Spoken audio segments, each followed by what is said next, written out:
as with most of history, what is written is clouded by agenda, propaganda, as well as misinformation. After World War II, much of what was written was one-sided, and events are seen differently in the various parts of the globe. So, looking at the data and information from both sides, today we'll be talking about the 10 most common myths of World War II.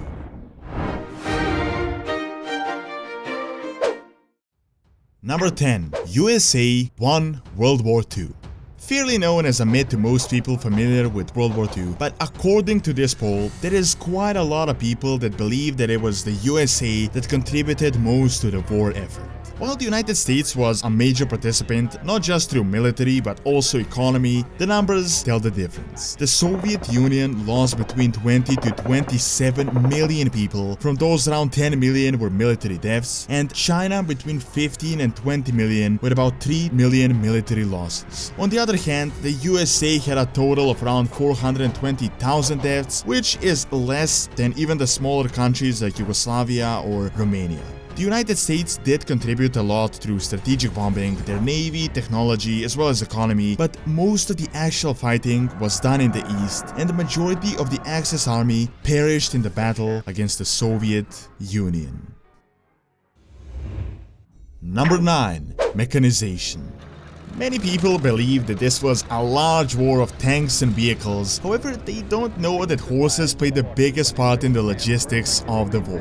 While vehicles were a thing in the 1940s, most armies heavily relied on horses. In fact, when Germany invaded Poland and France, only a minority of their formations were motorized, and much of the infantry was on foot, while artillery was carried by horses. The Soviet Union was also heavily relying on horses, while the USA was the most mechanized army. A big part of this myth was that a lot of footage from World War II that you see is actually propaganda footage, and no army really wanted to show what they were actually running on, but were instead showing their mechanized divisions. Number 8. Wehrmacht superiority. A very common myth, and one actually created due to Cold War propaganda. Many people to this day believe that the German army was this technological superpower and that they were only defeated due to a lack of numbers and bad weather. However, the data tells quite a different story. Not only was the German army defeated many times by superior strategy, but their technology was also mainly on par with the Allies and, in some cases, inferior. While they did possess some technology that was ahead of its time, it didn't really make that much of a difference. Plus, Germany experimented constantly on super projects that failed on a lot of occasions and cost a lot not only in material but in manpower as well. The main reason for this myth is due to the success of Germany at the start of the war and how they seemingly steamrolled most of Europe. This, however, from a historical perspective, can mainly be attributed to timing, organization, willingness to fight, as well as a lot of luck. Number 7. Blitzkrieg as a doctrine. The infamous Blitzkrieg is not exactly a strategy that Germany had intended to use. In fact, Hitler had expected the war against France to last for quite some time, similar to World War I. However, he was keen on a decisive victory and was searching for quick solutions. Many within the high command didn't believe such a bold plan as used against Poland could be executed against a first-grade military that the French had. However, due to surprises and good organization, Germany managed to conquer France in 6 weeks. From this, Blitzkrieg would be developed and later utilized. However, it was never really a planned doctrine, and even Hitler himself called the term Blitzkrieg a completely idiotic word. Number 6. Lend-Lease significance.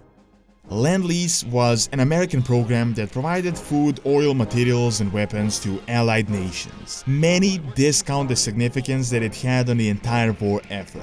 The USA provided a total of $50 billion, which is equivalent to around $565 billion today. The majority of it went to Britain first and secondly the Soviet Union, and it played a big part in the victory. While this discussion goes into speculation territory, it is known that the Soviets could no longer produce rail equipment, which was crucial to their military, and 92% of railroad equipment was supplied by the USA. The United States also provided the USSR with hundreds of thousands of trucks, which were significant in the logistics, as well as over 18,000 aircraft. While this wasn't the main factor, it is a complete myth to say that it didn't matter or to say that it didn't make much of a difference. Number 5. Russian Winter. General Winter, as often called, is one of the biggest myths of the Second World War. While the weather was certainly a factor due to the German army being less prepared for it than the Soviets and the machinery not really working, the biggest factor for the defeat in the Operation Barbarossa was just overconfidence. Many German officers had experience with the Russian Winter in World War I, but the reason they didn't actually prepare for it was because they planned to conquer the Soviet Union before winter. They massively underestimated the capabilities of the Red Army, and after the initial offensive success, Germany just couldn't maintain the logistical requirements and the immense amount of resources needed for such a large front. The winter attributed to all of this, but on many occasions the German army was actually defeated and outmaneuvered. Number 4. Axis as an alliance. While there were an actual alliance, cooperation was minimal, especially with European powers and Japan. Axis essentially consisted of Germany, Italy, Japan, and many other countries that would later join either as client states or in order to reach their own goals. However, there were never really any major goals that they all worked together on. Hitler had his own vision, Mussolini his own, and Hirohito his own goals. There were very rarely any joint operations or meetings between the European powers and Japan. Number 3. The Clean Wehrmacht. One of the most common myths of World War II, the Wehrmacht was just an army with a few bad apples, while the SS were the bad guys. However, facts tell a different story. Not only did the German armed forces participate in the final solution, they also committed many atrocities throughout the war and went above and beyond in fighting partisans. This can be largely attributed to Cold War propaganda and the utilization of West Germany as an ally. A narrative was created of the clean army and just the bad guys at the top that were removed, as West Germany would be crucial if the Cold War had escalated. Now, most of the world was against Germany at this point, so a story had to be told to convince the people. Number 2. Order 227. The infamous Order 227, known as Not One Step Back.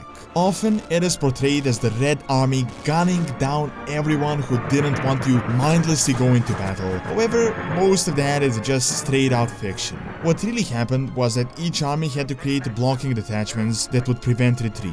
While deserters and those that removed their insignia were shot on sight, about 95% of the victims of this order were court-martialed and usually sent to penal battalions. Now, these penal battalions would then be sent to the most dangerous sections of the front lines. While it was harsh and war crimes did occur, it wasn't exactly as it was portrayed in the media, as machine guns gunning down people that didn't even have a weapon, with the Soviets shooting more of their own troops than the enemies.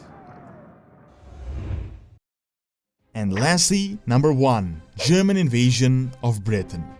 The German plan for the invasion of Britain was called Operation Sealion and was in the works following the fall of France. Many people believe that it could have been accomplished, but from the perspective after the war, the operation had absolutely zero chance of ever materializing.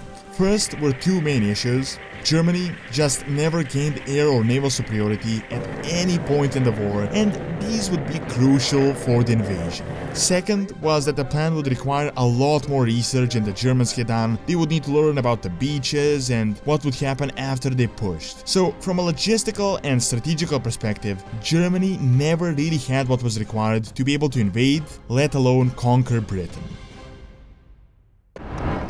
Thank you for watching. Make sure to check out the video we did on the Battle of Stalingrad by clicking on the screen, and follow our Instagram for daily facts on history and science. See you next time.